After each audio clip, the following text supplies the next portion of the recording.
The renowned Talmudic scholar and prolific author, Rabbi Adin Steinsaltz, Olav Shalom of blessed memory, who just recently passed away, was walking on Shabbat morning in Tel Aviv on the way to the synagogue. He is greeted by a secular Israeli, and the rabbi wishes the secular Jew Shabbat Shalom, a pleasant Shabbos to you. The secular Jew looks at him, scowls, and says, "You're a rabbi, you should know how I celebrate the Shabbat, how I conduct myself on Shabbat. I wake up early, and the first thing I do is I make a delicious breakfast of eggs and bacon. I then go to the beach for the entire afternoon, come home, take a nap, and watch a movie." The rabbi's reaction was not what you would expect of scorn, disappointment, anguish. The rabbi smiles to him and says, "We both have something in common. We are the same. We both celebrate Shabbat. I celebrate it by going to shul, and you celebrate it in your way. But both of us know that Shabbos, the Shabbat, is a different day, is a special day." Those words, although contained a hidden rebuke, stirred something into this person, and today this fellow is completely Shabbat observant in the full sense of the word. My friends, welcome to another segment of Fundamentals of Judaism. Today we explore a mitzvah that is called a gift. The gift of tranquility, the gift of rest, the gift of delight, and this is the gift of Shabbos, the Shabbat. Every Friday night, we recite in the prelude to the Kiddush, which is recited over a cup of wine, we say that God blessed the seventh day and sanctified it, for he rested from creating the world. Our sages tell us in the Talmud that Shabbos came and Menucha, tranquility, came. Today, more than ever, we can appreciate the gift of Shabbos. Today, when we are bombarded 24 hours a day with social media, technology, Shabbos, for 25 hours, we cut ourselves off. We remove ourselves from all these meaningless, mundane matters, and we focus on what is important. We focus on family, we focus on spirituality, we focus on holiness, and we focus on God. Shabbos is the time that we can find peace in our lives. We can truly connect to something which is important. Family, friends, prayer. It is truly, truly a gift and an oasis of calmness. So what is the Shabbos? Well, Shabbos means to rest. When God created the world, he created a day of rest. It's a creation. It's a time that has saved and assisted the Jewish people throughout our history. Our sages tell us that more than the Jewish people have kept the Shabbos has kept them. It has kept family life, marriage life, a time to bond with our children, a time to sit back relax, read, study the holiness of the Torah, delve into the wisdom of the Talmud, discuss the weekly Torah portion, and enjoy good food.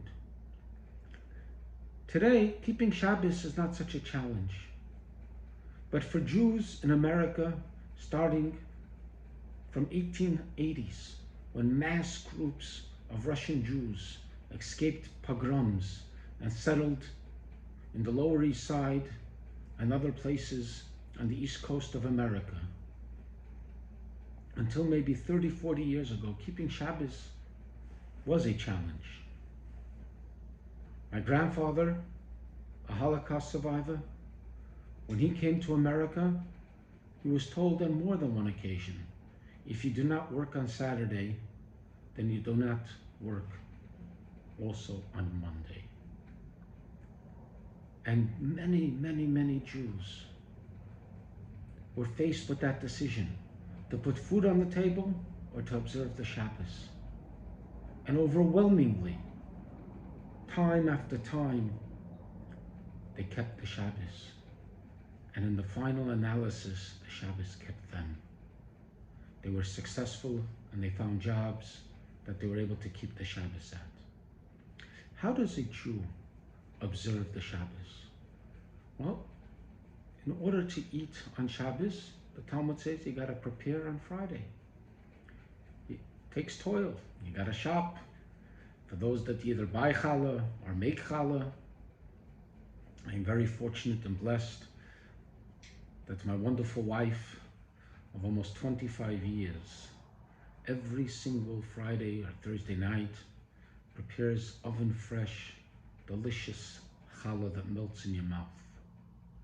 So we prepare on Friday, we cook. On the Sabbath it is prohibited to cook or bake.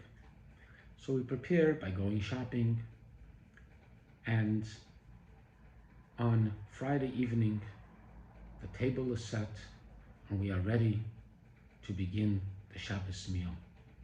But prior to that, Jews throughout the world, Sephardic, Ashkenazic, Orthodox, Reform, and Conservative, welcome the Shabbos Queen with the traditional prayer of Lecha Dodi, Likrat Kala, Penei Shabbat Nekabla. The Shabbos is considered a queen.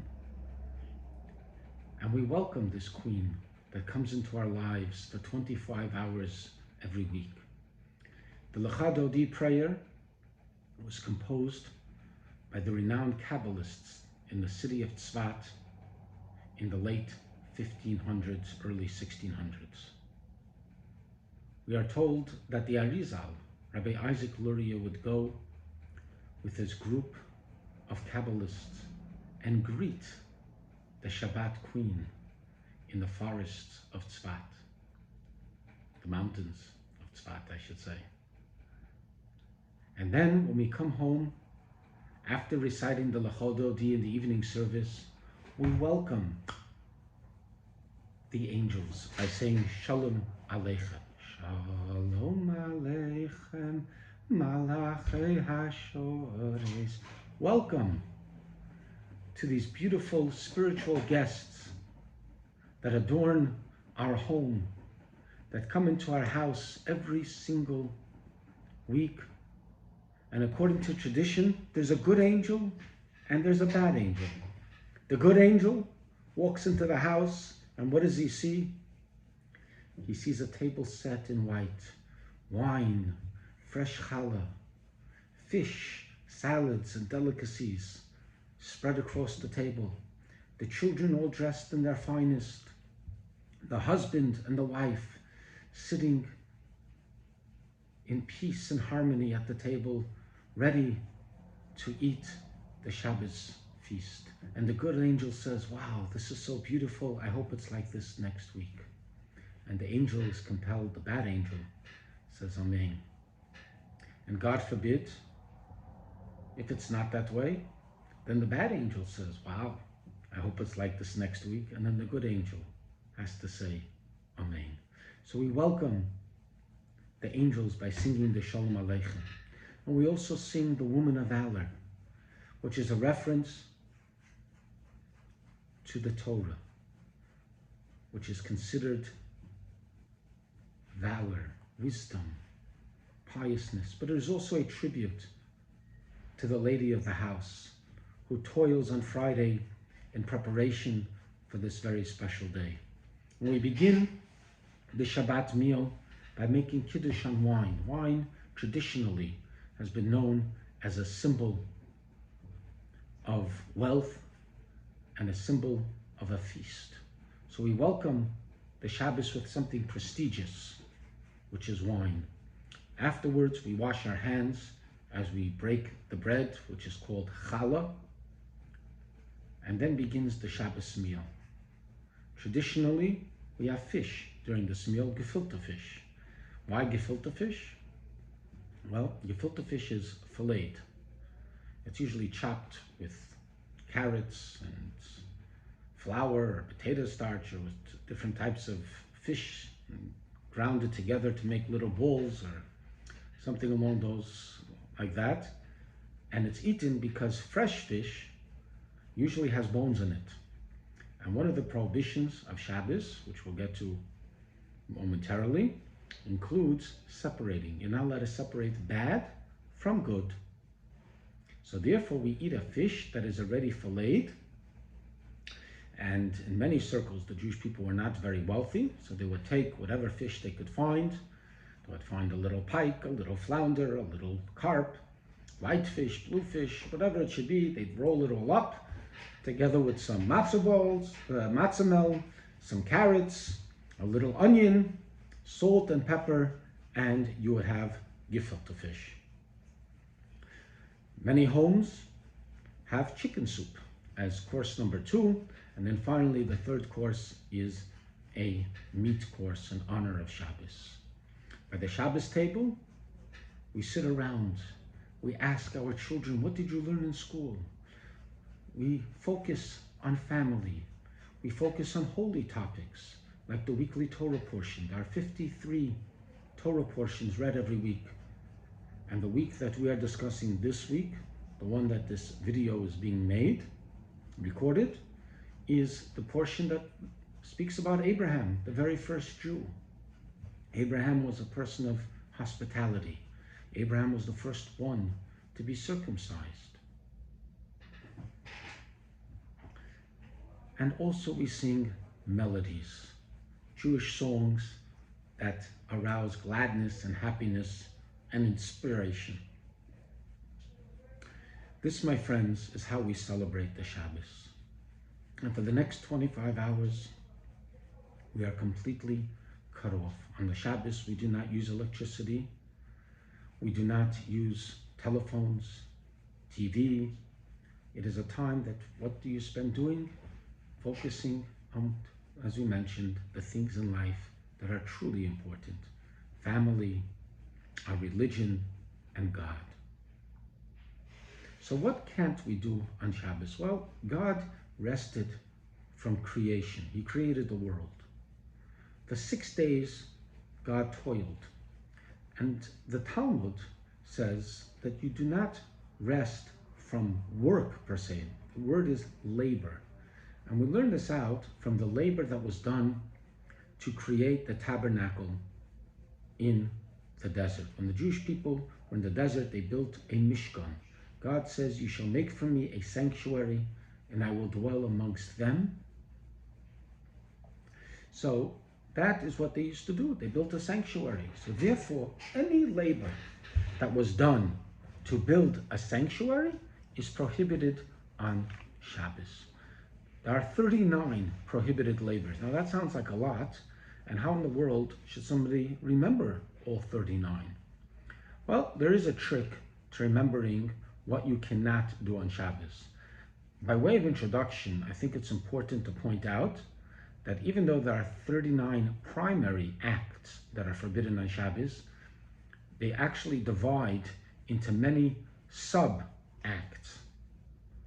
So the laws of Shabbos are very complex and obviously far and beyond a short mini introduction to Shabbos, but we will at least, as they say, get our feet wet and cover in a general sense some of the acts that are prohibited, and understand that there are many, many books written both in Hebrew and in English that cover the different things that you can or cannot do on Shabbos. So how should somebody remember the 39 general prohibitions on Shabbos? Well, the needs of a person is divided into three: food, shelter, and clothing. What is the primary food? What is the most staple of all foods? Bread. That's what people have eaten. That is a meal, bread. Well, you're not allowed to make bread. How do you make bread? Well, there's a long process to making bread. Today, you want to make bread, you go to the store and you buy a loaf of bread. But if you're making bread, there's a lot of steps to it. The first step is you got to plant. Planting is forbidden on Shabbos. Well, you also have to water. Watering is forbidden on Shabbos. Afterwards, you pluck the plant. You're not allowed to pluck a plant on Shabbos.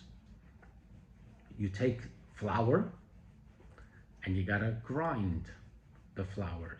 Threshing, harvesting, winnowing, sifting, kneading, all those acts in making bread is prohibited.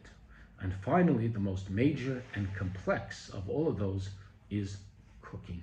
It is prohibited to cook or bake on Shabbos. How do you cook? In those days, you used to light a fire. Lighting a fire, as well as extinguishing, is also prohibited. So all those acts are connected to making bread. The second need of a person is clothing. How do you make clothing? Well, in those days, they used to make clothing from skins, animal hides. That's how you made a coat. So you're not allowed to trap an animal. You're not allowed to shecht an animal, slaughter. You are not allowed to skin an animal. You're not allowed to tan an animal. You're not allowed to write the measurements. You're not allowed to salt or preserve the hides. You're not allowed to wash them. And you're definitely not allowed to sew on the Shabbos. So any act which involves making a hide would be prohibited on Shabbos. Finally, the third thing is shelter. One is not allowed to chop a tree. One is not permitted to build. And there's an interesting one which is called the final hammer blow. So you're not allowed to take a nail and do the final blow. You're not allowed to take a screw and do the final screwing, turning of the screw, fixing. And the last prohibition, which was done in the tabernacle, and it's also very complex laws, is the laws of carrying. One is not permitted to carry in public property or from public to private property and vice versa. Altogether, there are 39 acts prohibited on Shabbos. Our sages were very concerned. They said Shabbos, it's very easy to forget that it is Shabbos. It is very easy to carry. It is very easy to strike a match or do things that we are used to doing the other 6 days of the week. So therefore they made what is called a fence. They made prohibitions that will ensure that we do not violate the Shabbos. And the most major one of those is something called muksa. Muksa means that something is not allowed to be touched. So if you're not allowed to do business on Shabbos, you can also not carry money on Shabbos. You're not allowed to make a fire on Shabbos. So the sages prohibited carrying a match.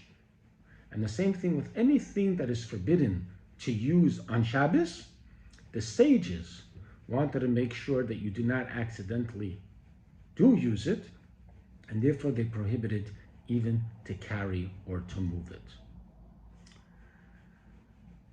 We also say goodbye to the Shabbos.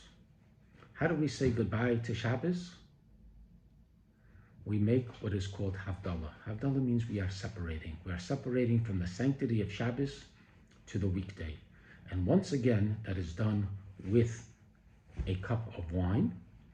And this time we also have spices. Usually it's cloves. And that is because our sages tell us that on the Sabbath we are given an additional soul. And the soul departs on Saturday night. Well, when you depart, you feel faint. Just like if your soul will depart from your body, you're dead. So when this soul departs, you feel faint. So we smell, it's more like smelling salts, but it's spices to revive us. We also use something called an Havdalah candle, which is a braided candle. And that is symbolic that until now, we were not allowed to use fire, and now we are allowed to use it. I hope that this class will inspire you to want to learn more of the greatness of Shabbos and why the Shabbos is considered such a beautiful gift and why Jewish people have risked their livelihoods, their finances in order to observe the Shabbos, and how the Shabbos has kept the Jewish people alive as a people throughout the generation. In conclusion, with a short story, there was this fellow that called a very fancy upscale store in Midtown Manhattan, and he said, I would like to order 2 pounds of lox. And the receptionist, in a very haughty manner, says, excuse me, we do not call it lox, we call it smoked salmon. He says, okay, I apologize. He says, can you kindly also send me a dozen blintzes? And once again, the receptionist says, we do not call them blintzes, we call them crepes. He says, all right. He says, and also give me a pound of chopped liver. She says, chopped liver? Here we call it foie gras, or some other word. He says, all right. He resigns himself, and he says, can you kindly deliver it on Saturday morning to my apartment?